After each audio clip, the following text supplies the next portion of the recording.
México. Eslabón entre los Estados Unidos y América Latina. Escenario de violencia, pero también un refugio de asombrosa diversidad. Lugar de migración a las puertas del sueño americano. Cuna de levantamientos históricos. Epicentro del narcotráfico. Pero también crisol de diversas formas de expresión. Con más de 120 millones de habitantes, este país que se hunde en la violencia y la corrupción se ha convertido en una herida abierta. Pero detrás de estas imágenes también hay una gran cantidad de creatividad y resistencia. Los fotógrafos son testigos y actores importantes en ello. Con su cámara, nos llevan a un viaje a través de México. Su mirada y sus historias nos acercan a las muchas facetas de este universo. Una tierra llena de sufrimiento, resistencia, ganas de vivir y a menudo indiferencia. La frontera norte de México se extiende más de 3.200 kilómetros desde el Pacífico hasta la costa atlántica. Fue fijada arbitrariamente en 1848 en el Tratado de Guadalupe Hidalgo, que puso fin a la guerra mexicano-estadounidense. En él, México cedió a los Estados Unidos California, Nevada, Utah y partes de Colorado y Texas.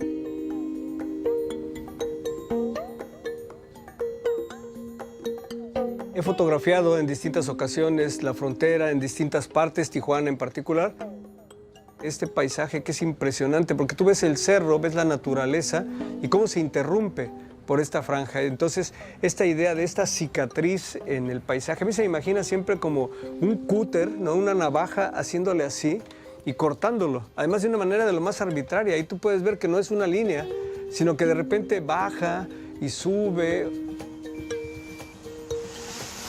El fotógrafo Francisco Mata Rosas camina desde Tijuana a lo largo de esta frontera desde hace 2 décadas. Con el tiempo, el reportero gráfico se abocó cada vez más a proyectos de documentación sobre este tema. Estos recorridos por 3.200 kilómetros por toda esta línea fronteriza, pues me han enseñado muchísimas cosas, en particular el romper con esta idea que se tiene en el centro de que todo el norte es igual. En su proyecto, intenta retratar la frontera a base de paisajes, objetos y personas.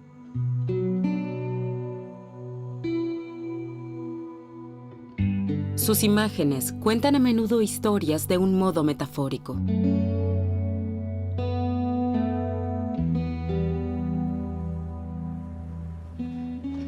Y el muro que comienza en Playas, aquí termina. Por eso me gusta este lugar. Y además es chistoso aquí porque ahora estoy de ilegal en los Estados Unidos, regreso a México. Y ahí viene la border. Allá está, mira.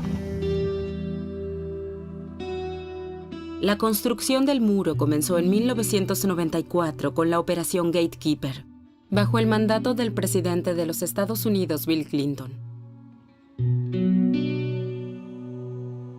Durante los gobiernos de Bush y de Obama, su longitud se duplicó a 2.500 kilómetros. En 2018, a solo unos metros del antiguo muro en Tijuana, el gobierno de Trump presenta el prototipo del nuevo muro.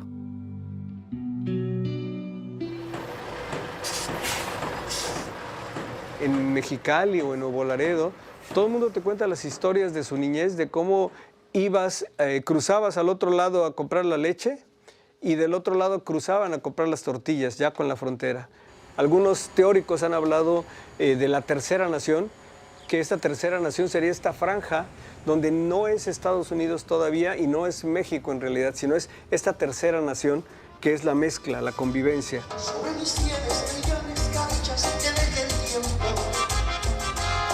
y de la vida tengo un montón de conocimiento y te vengo a pedir un poquito de amor porque puedo quererte como un señor. Tijuana en particular, que es donde nos encontramos ahora, es una ciudad que a mí siempre me ha parecido muy atractiva por todo lo que implica. Es una ciudad de arribo, pero también es una ciudad de tránsito, pero también es una ciudad que acoge a la gente que decide quedarse acá. Yo calculo que 2 o 3 generaciones que ya nacieron acá, aunque sus padres vienen de otros lados, ya crecieron, ya son adolescentes, ya están en la universidad y ellos sí tienen un arraigo tremendo por la ciudad. Ellos sí se sienten absolutamente tijuanenses, quieren mucho a la ciudad. Buenos días. A lo largo de toda la frontera he ido entrevistando a muchos de mexicanos que recién los expulsan de los Estados Unidos.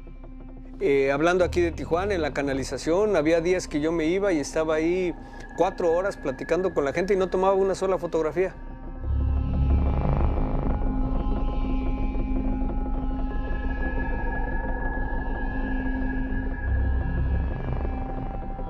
Un sector de la sociedad preferiría que no existieran los deportados que se vuelven indigentes y se vuelven drogadictos.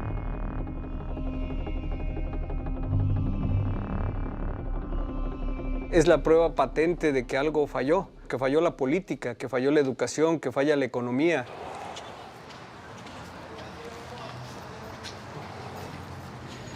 San Isidro en Tijuana es la frontera más concurrida del mundo. Todos los días pasan 70,000 autos y 20,000 peatones. Hay una fotografía que a mí me gusta mucho, que es exactamente en la garita de Tijuana hacia San Isidro, por donde cruzan los autos. Hay un tope que tiene marcada una línea que geográficamente está marcando la delimitación de los dos países. Arriba dice US y abajo dice México. Buenos días. ¿Cómo está? Trabajando un ratito. Sí, quiero tomar una foto de ese. ¿Me permite un segundito?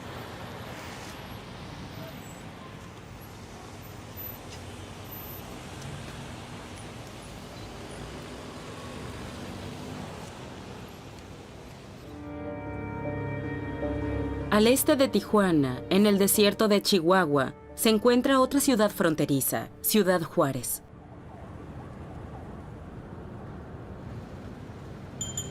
Desde la época de la prohibición en los Estados Unidos, aquí surgieron muchos bares y clubs nocturnos.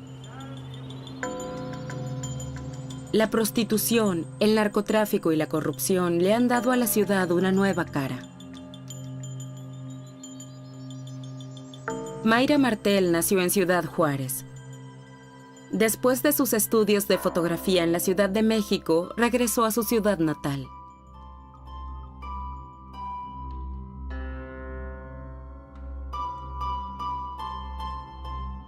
La ciudad ha cambiado. Muchos residentes huyen de la violencia entre los cárteles de la droga y el ejército. Y las autoridades están tratando de limpiar la ciudad, demoliendo edificios en áreas problemáticas.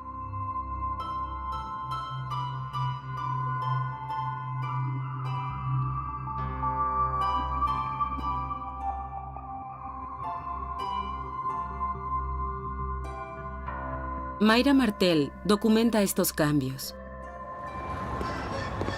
Su reportaje fotográfico la lleva directamente al tema que está en las mentes de todos los ciudadanos, la desaparición de mujeres.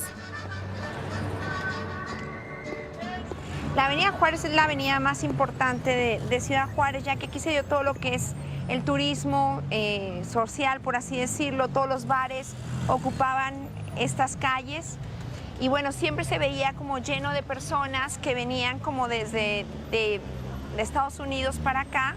Y en todos estos negocios, o sea, muchas de las chicas que desaparecieron en el 2009, 2010, fueron como incautadas en este bloque de calles, ¿no? Las chicas, la mayoría entre 15 y 22 años, muchas de ellas venían como a buscar trabajo, entonces los puestos tenían como carteles de se busca empleada, no importa que sea menor.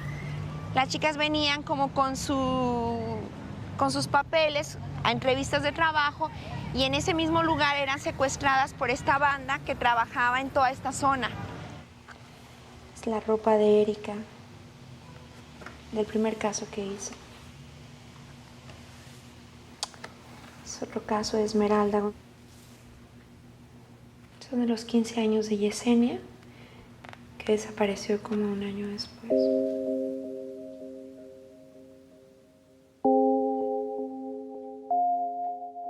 Mayra Martel investiga en archivos policiales y se encuentra con presuntos asesinos. Pero sobre todo quiere comprender la vida de estas mujeres y darles una identidad más allá de las estadísticas. ¿Qué vidas se esconden detrás de estos rostros? Hago la primera llamada, hablo con la mamá de Erika Carrillo y muy amorosa, sí, claro, ven a mi casa. Empiezo a conocer en ese momento a Erika, que no estaba, a través de sus cosas.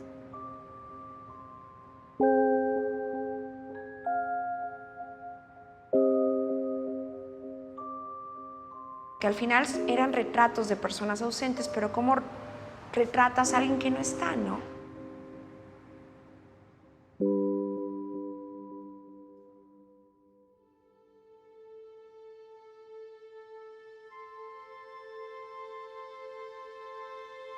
La mayoría de las mujeres desaparecidas trabajaba en plantas de ensamblaje estadounidenses que se establecieron en la zona fronteriza en busca de mano de obra barata. Vivían en los asentamientos en las afueras de la ciudad, que proliferaban al mismo tiempo que las maquilas. En febrero de 2012, un agricultor descubrió 26 cuerpos en el lecho seco del río Navajo, en el desierto de Chihuahua. 12 de estas jóvenes habían sido retratadas por Mayra Martel. Las investigaciones revelaron que habían sido retenidas en el Hotel Verde, en el centro de la ciudad. El Hotel Verde era el lugar donde se juntaba el cártel de los aztecas. Estos tipos agarraban a las chicas, las tenían en el hotel, las llevaban a domicilios privados, las prostituían en el mismo hotel y las llevaban también a cárceles estatales y municipales, ¿no? Las prostituían dentro de las cárceles. Mónica fue la primer como identificación que se hizo de los restos en el arroyo El Navajo y bueno, después se descubrió que estuvo aquí secuestrada en el hotel más o menos 4 meses. La policía ha cerrado el hotel durante la investigación y el juicio, pero Mayra Martel obtiene acceso. O sea, es un lugar de 3 pisos, hay puertas abiertas por todas partes.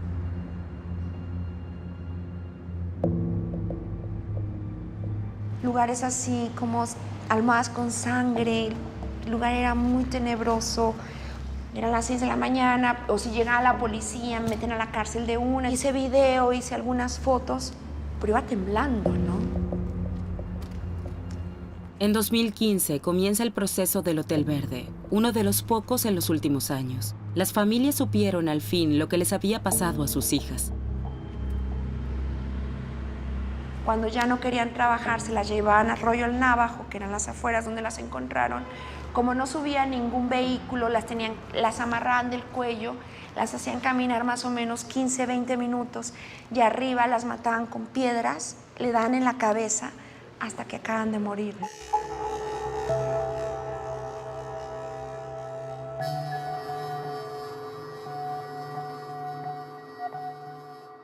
Según las autoridades, alrededor de 1.500 mujeres han sido asesinadas en la ciudad desde la década de 1990. En Ciudad Juárez, también periodistas y fotógrafos son secuestrados y asesinados regularmente. También Mayra Martel fue secuestrada durante su investigación sobre los asesinatos. Terrible eso, pero salí como bien, al final llegaron unos tipos, me subieron a una camioneta, me estuvieron como amenazando como 2 horas, así, hasta que me soltaron por Anapra. Mayra Martel tuvo que abandonar la ciudad. Desde entonces, solo regresa ocasionalmente y nunca se queda más de unos pocos días. Y creo que mi trabajo siempre es una búsqueda, una comprensión hacia lo que nos está sucediendo, ¿no? Pero hay que tener también una comprensión de que como sociedad estamos fallando.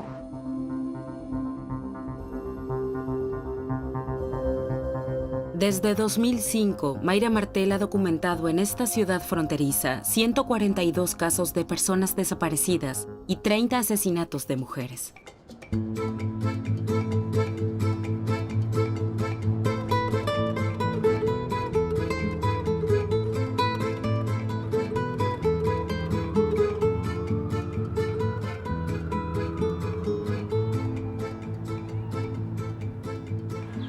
Continuamos nuestro viaje al epicentro del país.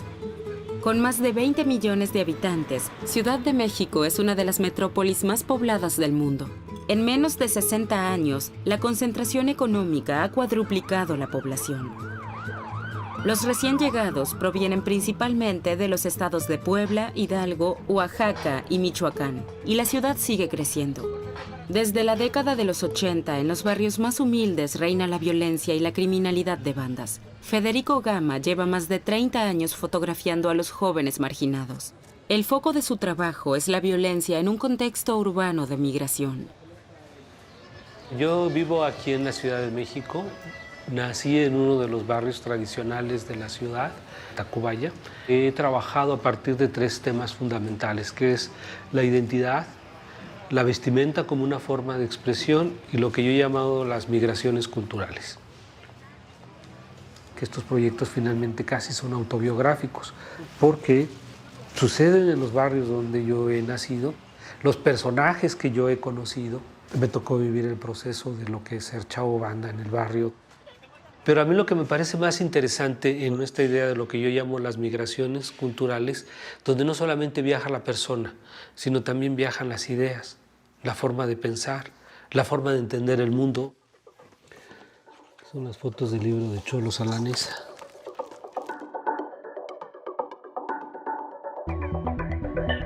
El movimiento cholo surgió a fines de la década del 70 en los barrios mexicanos de Los Ángeles. Se convirtió en un símbolo de la resistencia social, cultural y política de la población mexicana en los Estados Unidos. Esta resistencia se expresó principalmente a través de la vestimenta.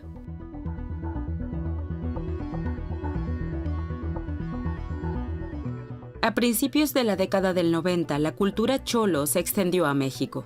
Federico Gama ha documentado estos cholos en uno de los barrios obreros de México.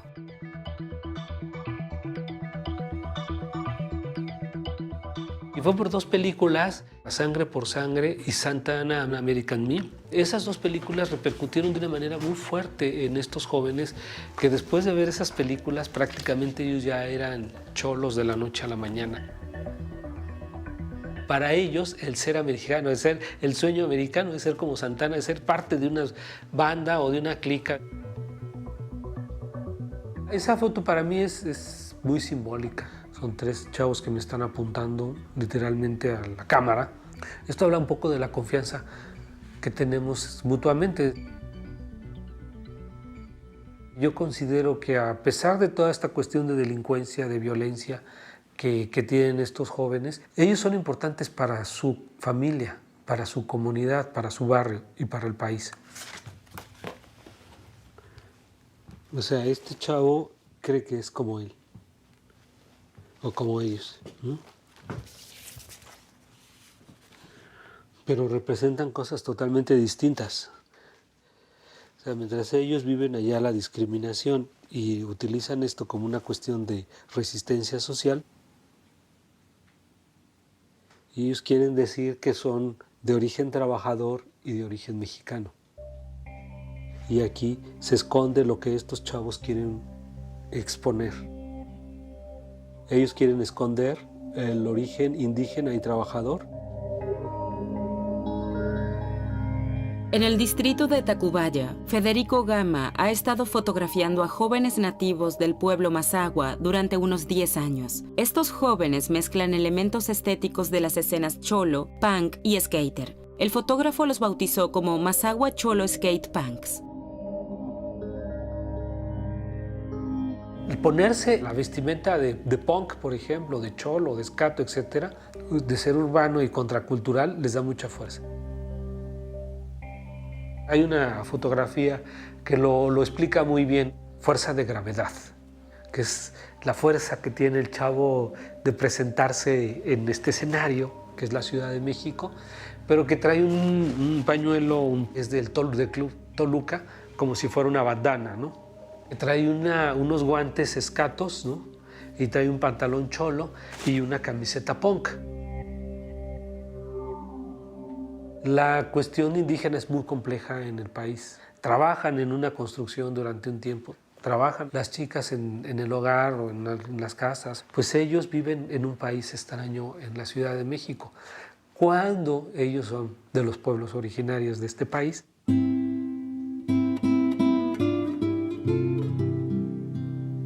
La zona Mazahua, podría decir que están a 150 kilómetros de la Ciudad de México. Esos eran los que picaban las piedras de lo que hicieron la gran Tenochtitlán. Dice, lo hicimos durante generaciones. Ellos, y me lo dijeron las propias señoras mazahuas de allá, dicen, nosotros hemos sido los constructores de la ciudad desde la época prehispánica. Fuimos pueblos dominados con los aztecas y ahora seguimos siendo pueblos dominados con los capitalinos. Buenas tardes. Andamos buscando a la güera que luego anda... Acá está. Ahí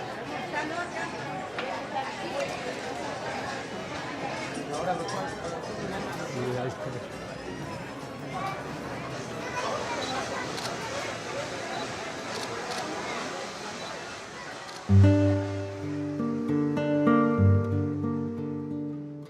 Ellos personifican la actitud del chavo contracultural.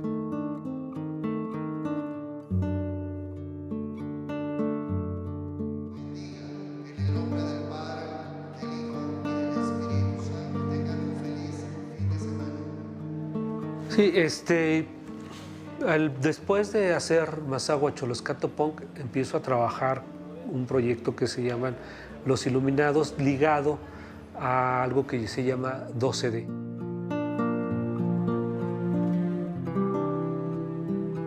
Es trabajar con la Virgen de Guadalupe y los jóvenes que van como peregrinos el 12 de diciembre a la Basílica de Guadalupe a rendirle tributo a la Virgen mestiza.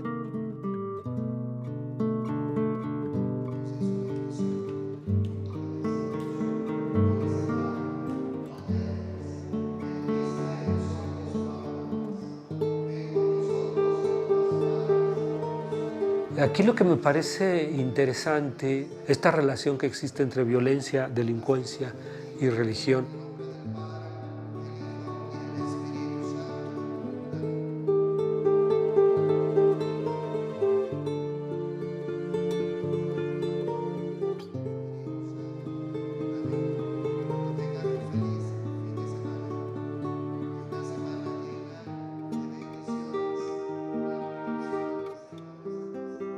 Y entonces los jóvenes, yo creo que hay una especie de desencanto, por un lado social, pero por otro lado hay una especie de fanatismo, es decir, hay un regreso hacia la religión.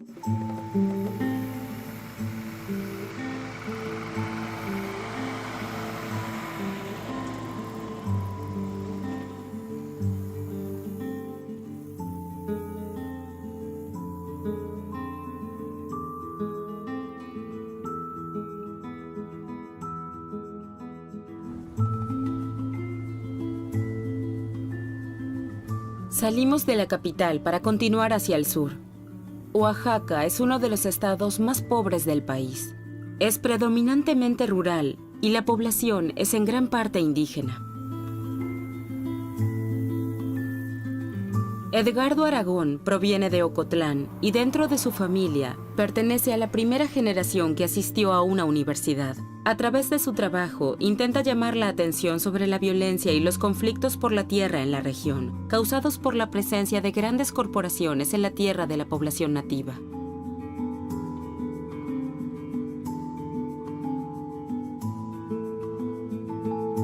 En sus trabajos combina videos, fotos y pinturas. Como en Mesoamérica, el efecto huracán. Desde 2007, los países de América Central han estado planeando construir una ruta de transporte en el Istmo de Tehuantepec para competir con el Canal de Panamá. En el centro de este proyecto está la construcción de un corredor de energía eólica. Hoy en día hay casi 1.300 aerogeneradores en el Istmo.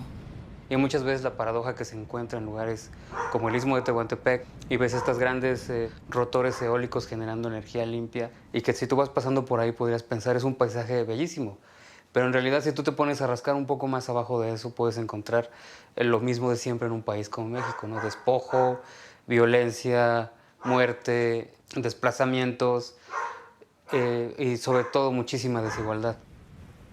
Los parques eólicos se construyeron en terrenos de propiedad comunal, una modalidad que se introdujo después de la Revolución Mexicana de 1910 para limitar el monopolio de la propiedad de la tierra. Con la reforma constitucional de 1992, estos terrenos volvieron a ser privatizados nuevamente. Entonces eso ya ayudó mucho a que las empresas eólicas se instalaran en el istmo de Tehuantepec sin ayuda de nadie, ¿no? y sin empujar realmente mucho. Simplemente sobornando a las autoridades locales con muy poco dinero a cambio de que expulsaran prácticamente a la población.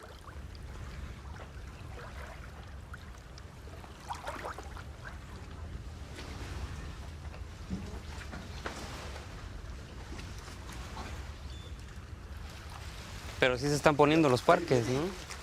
Aquí ya comenzaron a poner de este lado. Ah, ¿ya hay de este lado? Y aquí en Arriaga. Ah, sí. Y ya. Pero ¿a poco aquí hace tanto viento como en la otra, como en San Mateo y en...?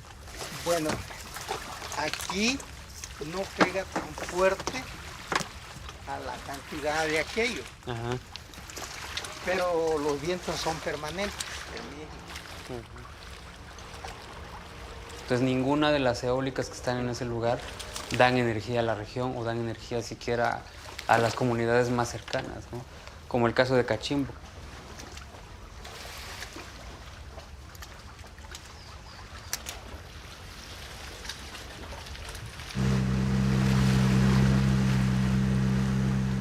Cachimbo está a 8 kilómetros de una central eléctrica de parques eólicos, pero ellos no tienen energía eléctrica, ¿no?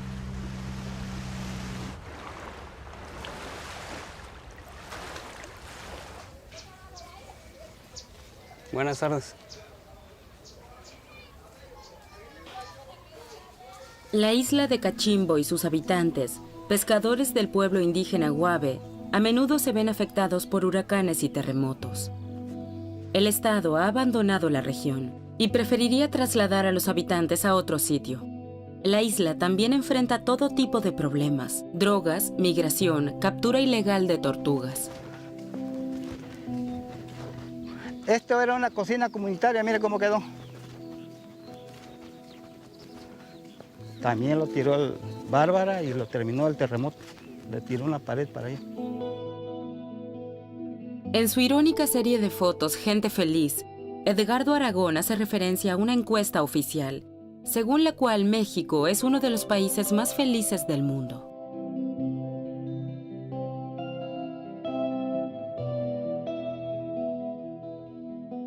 ¿Por qué no vienen a vigilar las playas? ¿Por qué no hacen su trabajo? Que es donde está pasando realmente. Es donde está pasando todo lo malo, todo el crimen organizado, las drogas. ¿Qué le hacen? Nada. Tiene dinero, sale fácil. Claro. Y el pobre que no tiene dinero, ahí te vas a quedar. O sea que la ley no es... Es como aquel que dice, está del lado de quien tiene. Claro. Y si no tienes, pues ahí te quedas. ¿Cuántos inocentes están metidos en la cárcel por cosas que no vale la pena?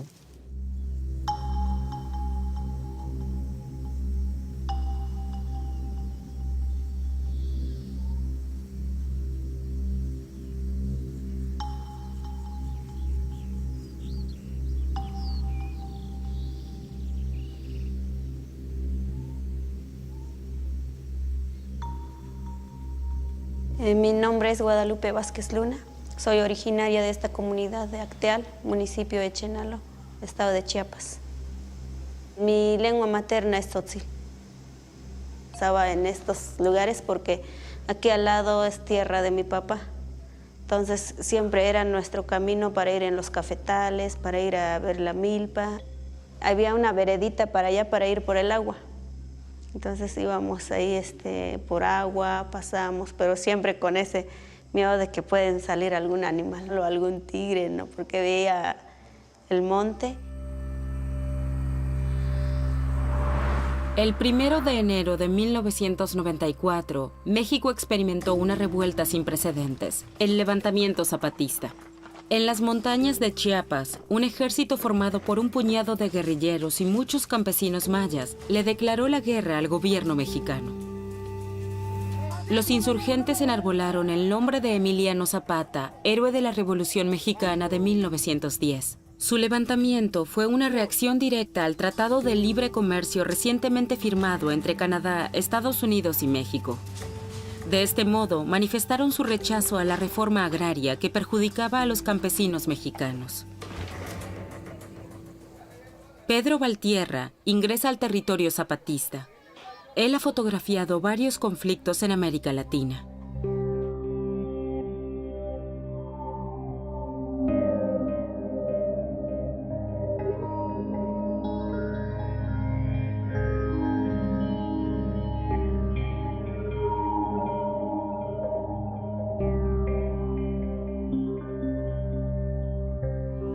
Conocí a Chiapas, conocí a Guatemala, El Salvador, Centroamérica. Nunca imaginé ver un conflicto armado en mi propio país.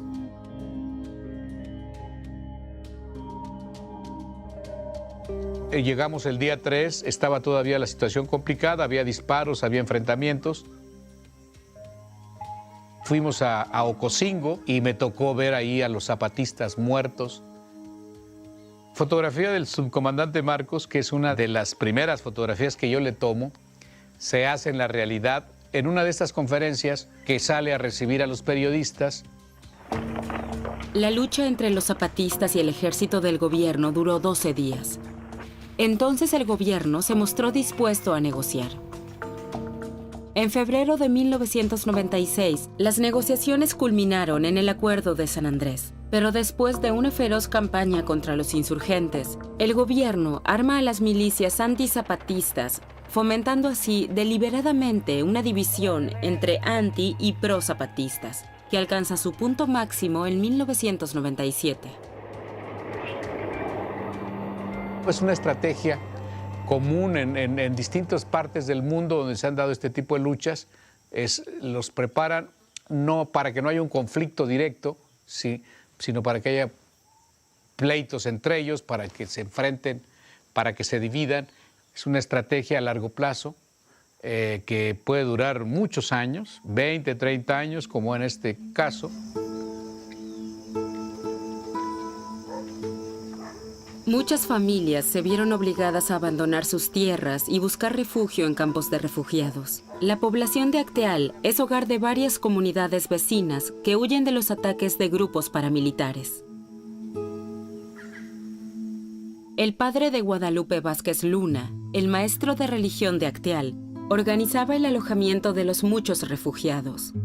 El 22 de diciembre los reúne en la iglesia del pueblo para ayunar y rezar. Los disparos lejanos parecen acercarse cada vez más. Veíamos las balas pasar encima de nosotros, cómo atravesaban árboles. Y yo recuerdo mucho cuando mi papá dijo, imagínense que esa bala atraviese nuestro cuerpo. Si con tanta facilidad atraviesa un árbol, ¿qué será de nuestro cuerpo, no? Lo último que recuerdo fue cuando le disparan a mi mamá en un brazo. Y veo a un paramilitar enfrente como a, no sé, a unos tal vez 10 metros. Y le disparan a mi mamá. Y yo me levanto gritando, ¿no? Ya no le tenía miedo la bala, ya no tenía miedo a los paramilitares.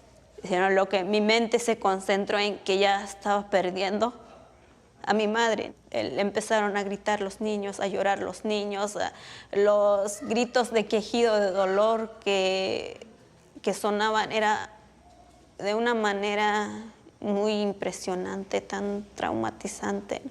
Entonces yo, pues ese es lo último ya que vi. La masacre dura, como ya lo hemos dicho y como está en los testimonios periodísticos, dura prácticamente todo el día. Es una cacería. Yo como fotógrafo de prensa, que me ha tocado estar en distintos conflictos, nunca había oído, visto, ¿no?, una masacre de esta naturaleza. Hay 45 personas asesinadas, masacradas. La historia está contada, llegan a la iglesia, matan mujeres, niños, hay 4 mujeres embarazadas y 3 de ellas les abren el vientre para sacarles a los hijos. Cuando se da la masacre, el ejército acerca de Acteal y el ejército no actúa, deja que siga la masacre. Guadalupe, su hermano y sus 2 hermanas son los únicos sobrevivientes de la familia. Encuentran refugio en un campamento zapatista. Otros sobrevivientes van al pueblo vecino. Pedro Valtierra va allí como corresponsal de un periódico que informa permanentemente sobre el conflicto. Y entonces aquí era la bajada, las casas del campamento donde estaban, me acuerdo que había.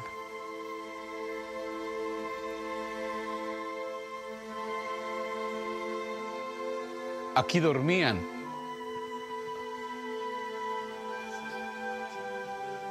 Se dormían aquí y todo.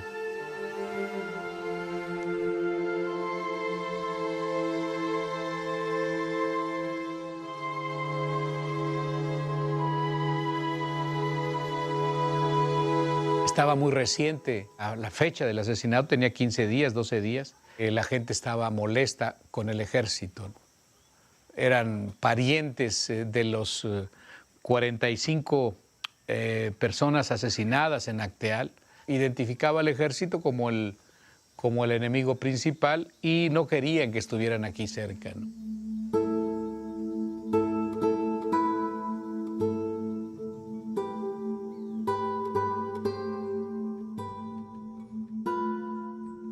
Las mujeres encabezaban el grupo y decidieron en ese momento dirigirse para pedirles que se fueran.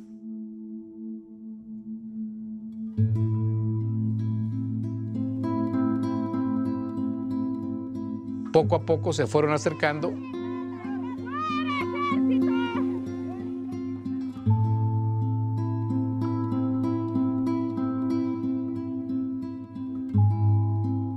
A mí me daba un poco de miedo, sobre todo viendo cómo las mujeres los empujaban con esa fuerza y cómo los soldados se trastabillaban, estaban a punto de caer. María Pérez Oyalte, 43 años. Marta Capote Pérez, 12 años. Rosa Vázquez Luna, 24 años. Marcela Capote Ruiz, 29 años. Marcela Pucuj Luna, 67 años. Ruiz Gómez, 6 años. Catalina Luna Pérez, 21 años. Manuela Pérez Moreno. Yo le dije, yo puse el título a las fotos, nunca le pongo título, ¿cómo se llama? Pues las mujeres de Soyep. Pero en realidad son muchas mujeres, ¿no? Esta mujer representa no a una mujer, ¿no? Sino ella es todas las mujeres que están en esta lucha, en este movimiento, en esta idea. Esta foto recorrió la prensa internacional. La tradicional imagen de la guerrilla luce descolorida frente a estas mujeres que se rebelan.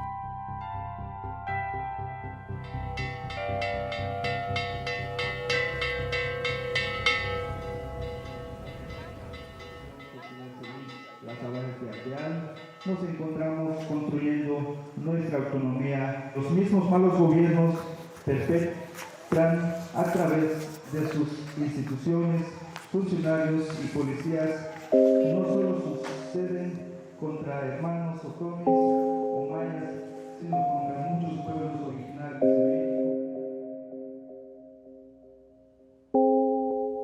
México. Bueno, ya están liberados los que participaron en aquella masacre. La autoridad del gobierno ha determinado que no hay castigo mayor, de tal manera que están libres. Casi no hablé de eso, por lo mismo que es recordar y es volver a vivirlo. Si no lo digo, si no lo hablo, esto se va a quedar justo donde el gobierno quiere, en el olvido. Guadalupe Vázquez Luna es ahora miembro del Consejo de Gobierno Indígena, cuyo objetivo es promover la autonomía de las comunidades indígenas.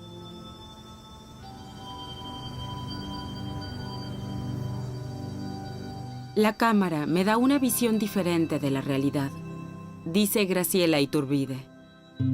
Tan pronto como miro en el visor, veo otro mundo.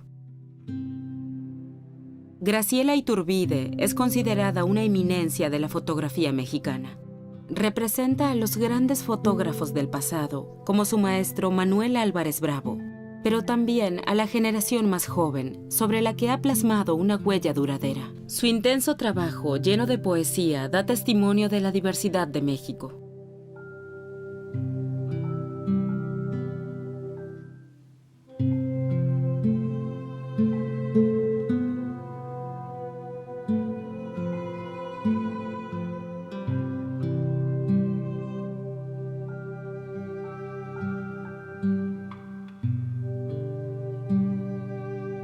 Yo siempre digo que mi cámara ha sido el pretexto para conocer la cultura de mi país.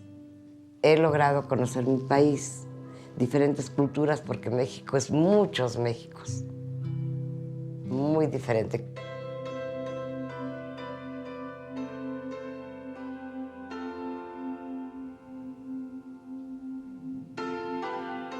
No uso telefotos, ni flash, ni nada de esas cosas. Yo nada más voy con mi cámara y tomo de cerca.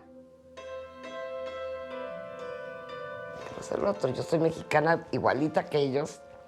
Y bueno, tengo quizá más privilegios que ellos, o vete tú a saber si ellos tienen mejor que yo. Pero siempre me ha gustado tener una complicidad con ellos. Más allá de la dura realidad de su país, Graciela Iturbide ha logrado capturar un mundo de sueños e ilusiones. Un mundo en el que la belleza se opone a la amarga realidad. Su México es profundo. Rompe con la imagen del país vencido para volver a conectarse con su vitalidad interior.